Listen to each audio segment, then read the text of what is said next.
আজকের পৃথিবীর সবচেয়ে আলোচিত যুদ্ধের ময়দানে সবাই এক বাক্যে স্বীকার করছে ইরানকে হারানো অসম্ভব।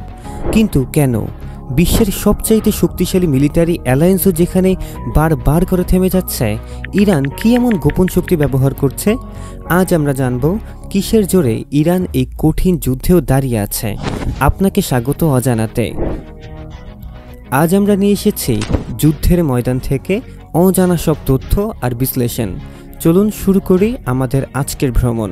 বিগত কয়েক দশক ধরে মধ্যপ্রাচ্যের টানটান উত্তেজনা। ইরান একটি দেশের চেয়ে অনেক বেশি যেন এক আদর্শ, এক প্রতিরোধের নাম। তাহলে এই যুদ্ধ লাগলো কেন? মূলত পারমাণবিক শক্তি, স্যাংশন এবং মধ্যপ্রাচ্যের জিওপলিটিক্যাল ডমিনেন্স, এসব মিলিয়ে আজকের যুদ্ধের সূত্রপাত। বিপরীত পক্ষ চাইছে ইরান যেন দুর্বল হয়, তাদের শর্তে চলে, কিন্তু ইরান ঝুঁকি নিতে প্রস্তুত, মাথা নত করতে নয়। অনেকেই মনে করেন ইরানের কাছে পশ্চিমাদের মতো আল্ট্রা মডার্ন টেকনোলজি নেই, কিন্তু সত্যটা হচ্ছে Iran low cost, high effectiveness প্রযুক্তিতে এক্সপার্ট। তারা ব্যবহার করছে শত শত ছোট ড্রোন, একসাথে আকাশে উড়ে শত্রুর ডিফেন্স সিস্টেম ভেঙে ফেলে।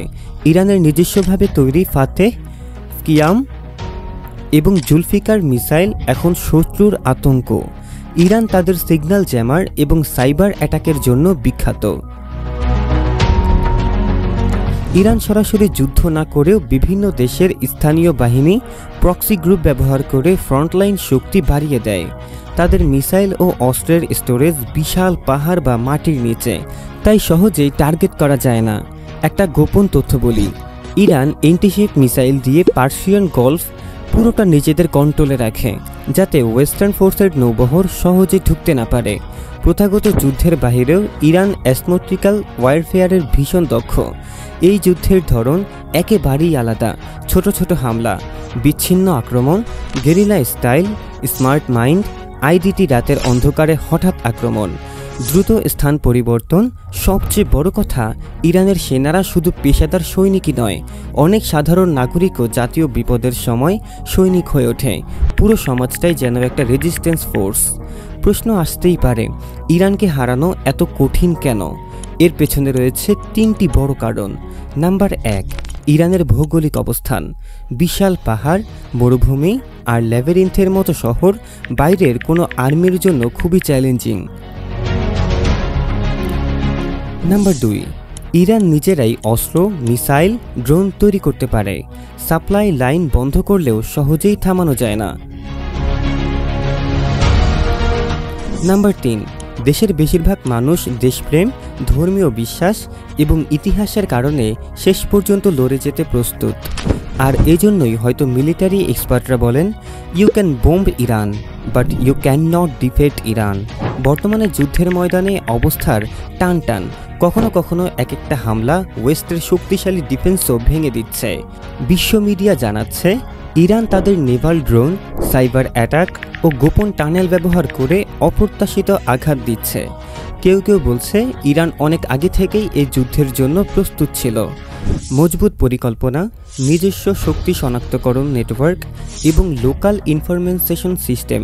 সবচেয়ে অবাক করা বিষয় হলো, তাদের তেল রপ্তানি বন্ধ হলেও ইকোনমিকে ধরে রেখেছে কিছু গোপন ট্রেড নেটওয়ার্ক দিয়ে, যা খুব কম মানুষই জানে। এখন আসুন এমন কিছু তথ্য জানি যা খুব কম মানুষ জানে, অথচ এই যুদ্ধে ইরানের সাফল্যের পেছনে অনেক বড় ভূমিকা রাখে। ইরানের যুদ্ধ কৌশল শুধুমাত্র মিসাইল বা ড্রোনের উপর নির্ভরশীল না, তারা শ্যাডো ওয়ার্ক বা ছায়া যুদ্ধেও সমান পারদর্শী। গোপনে বিভিন্ন দেশে নিজেদের এজেন্ট, স্লিপার সেল তৈরি করে রেখেছে। এইসব সেল হঠাৎ করে বিশেষ মিশন চালায়, আবার অদৃশ্য হয়ে যায়।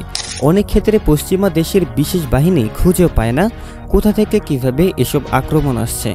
অনেক সময় দেখা যায় ইরান কোনো অপারেশন বা হামলায় দায় সরাসরি স্বীকার করে না, বরং মিডিয়াতে এমনভাবে তথ্য ছড়ায় দর্শকরা বিভ্রান্ত হয়ে যায়।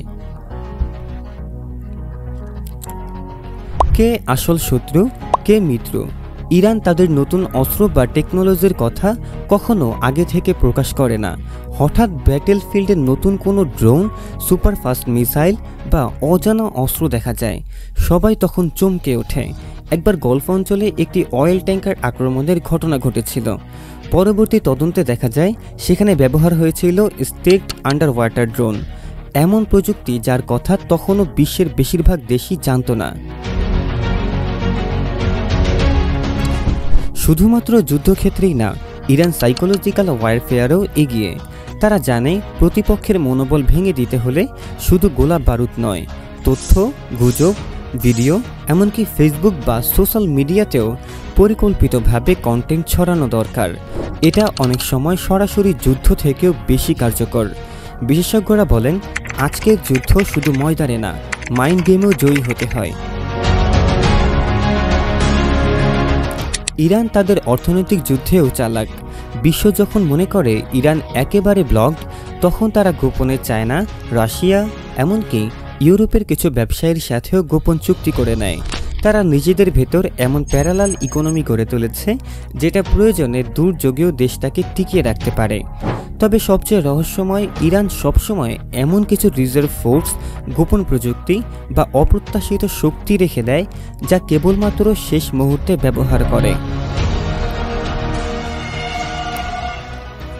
বিশেষজ্ঞরা এটাকে বলে দ্য ইরান সারপ্রাইজ। এজন্যই কেউ কখনো নিশ্চিত হতে পারে না। আপনি কি মনে করেন এইসব হিডেন কার্ডস, শ্যাডো ওয়ার্স বা সাইকোলজিক্যাল গেম, এই সব কিছু একসাথে কি সত্যি ইরানকে অজয় করেছে, নাকি সামনে আরও বড় চ্যালেঞ্জ অপেক্ষা করছে?